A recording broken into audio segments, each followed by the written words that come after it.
자, 이제 15번입니다. 우리가 이제 키포인트 15번 모집 관련해서 우리가 기본적으로는 준수사항이 있겠죠. 여러분들이 그냥, 자격 등록이 됐기 때문에 가서 아무렇게나 아무 어떤 기준이나 제한사항 없이 영업을 한다 그러면, 예, 이 영업시장이 아수라장이 되겠죠. 그렇기 때문에 보험 모집하는 데 있어서는 그런 부분에 대해서는 예, 이런 범위 내에서 준수를 해야 된다라고 하는 기준을 정해놓고 그런 범위 안에서 모집의 어떤 그런 정상적인 모집 행위를 할 수 있도록 규정을 하고 있습니다.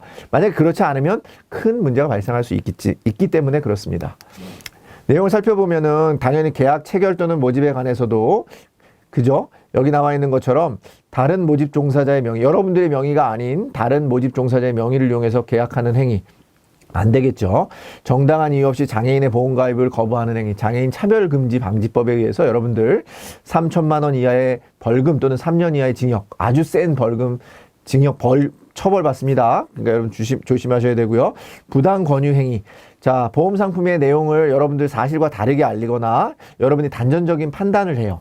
그 다음에 여러분들 애매모호하게 설명을 합니다. 그리고 중요한 사항을 보험회사에 잘 알리지 않아요. 우리 보험 가입자가 큰 병이 있어요. 그래서 보험을 가입하면 안 되는데 그걸 알리지 않아요. 그런 것도 다 여러분들 금지 사항이니까 모집 관련 준수사항 이런 거는 우리가 이제 법령이나 이런 것들 또는 아마 보험회사의 어떤 규정에 위반되는 부분이기 때문에 징역을 받거나 벌금형에 처하는 건 아니지만 그런 행위를 했을 경우에 여러분들 우리가 제재금이나 어떤 과태료 같은 것들을 부과하고 있으니까 여러분들 조심하셔야 되겠다. 그런 말씀 좀 드리겠고요.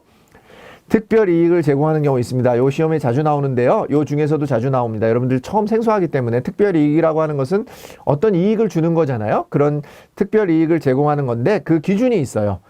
그러니까 기초 서류에서 얘기한 거는 다 정상적인 영업 행위가 되는데 여러분들이 대출금의 이자를 대납해 주는 경우 대출을 하면서 보험 꺾기 같은 거를 합니다. 가입을 시켜놓고 내가 대출 이자 내줄게. 너 보험 가입해. 이런 경우 다 안 되는 거고요. 그 다음에 요 부분이 중요한데요. 대출 최초 1년간 납입하는 보험료의 10%와 3만 원. 그러니까 내가 보험료를 냈는데 만약에 1년 동안 보험료를 20만 원 냈는데 만약에 내가 2만 5천 원짜리 10%니까 2만 원 이상 되는 그런 상품을 제공해 줬어요. 그러면 그것은 특별이익 제공에 해당하기 때문에 여러분들 모집인 관련 준수사항을 위배한 사항이 되기 때문에 여러분 처벌받습니다.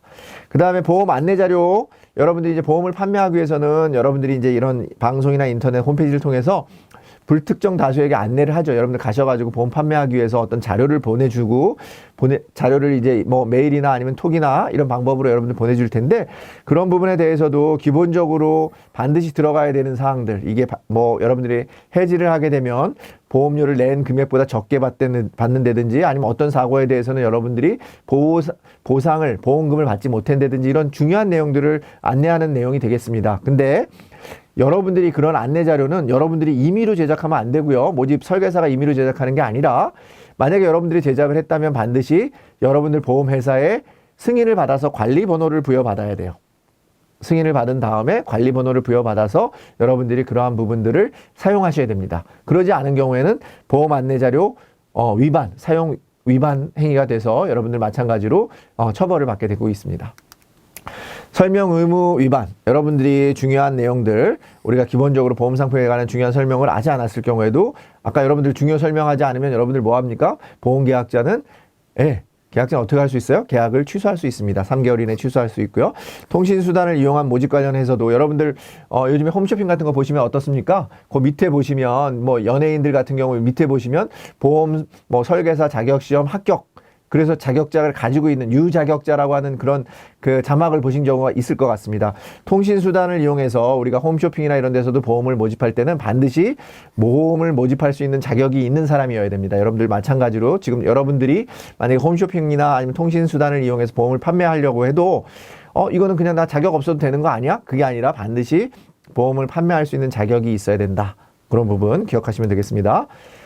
자, 우리가 기본적으로 지문 같은 경우는 그렇게 어렵지는 않아요. 왜냐하면 일반적으로 이런 건 지켜야 되는 거 아니야? 이런 부분들이 나오니까 여러분들 어렵게 생각하지 마시고 아까 말씀드린 것처럼 특별이익 제공 금지 정도만 여러분들 기억하시면 될 것 같아요. 16,000원이니까 만약에 1년 동안 내면 얼마입니까? 16만 원 더하기 3만 2천 원이니까 19만 2천 원의 보험료를 내니까 이거의 10%는 얼마예요? 19,200원이 되겠죠. 그러니까 19,200원보다 더 돈을 주면 어떻게 되는 거예요? 네, 특별이익 제공입니다. 근데 우리가 2만 원 상당의 선물을 제공했으니까 특별이익 제공에 해당하지 않는 게 아니라 당연히 해당하는 거죠. 여러분들이 3만 원이 아니니까 10% 또는 3만 원 중에 더 큰 금액을 지급하지 않으면 우리가 아까 특별이익 제공이라고 얘기 안 했습니다. 그죠? 근데 3만 원이 아니다라고 하는 거, 3만 원 안 되네. 그러니까 2만 원이니까 이건 특별이익 제공 아니네. 이렇게 해서 맞는 지문이 아니라 보험료의 10%니까 19,200원보다는 넘어가니까 초과되니까 특별이익 제공에 해당한다. 그래서 이 부분이 틀린 부분이고요. 장래 이익 배당 또는 잉여 분배에 대한 예상에 관한 사항은 우리가 보험 안내자료의 필수 기재 사항이다.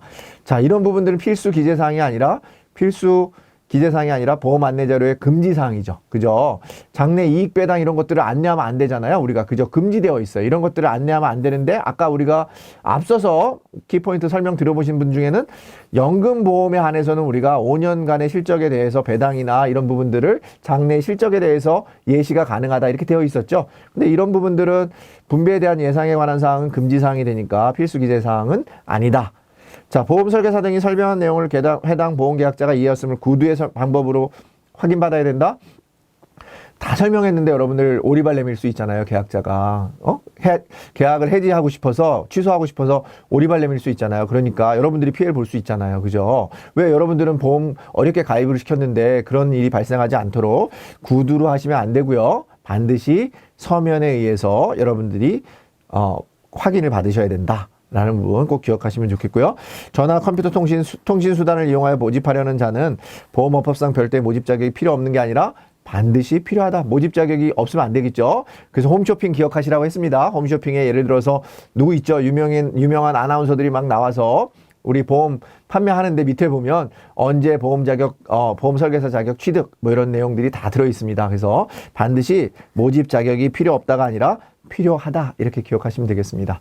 자, 우리 보험 모집 관련 준수 사항에 대해서는 어려운 것보다는 우리가 일반적인 상식적인 순에서 문제를 풀 수 있어요. 근데 우리가 특별이익 제공만큼은 10%와 3만 원 이하, 그죠? 적은 금액 중에서 적은 금액을 초과했을 경우에는 우리가 특별이익 제공에 해당한다 정도 기억하시면서 우리 키포인트 15를 마치도록 하겠습니다.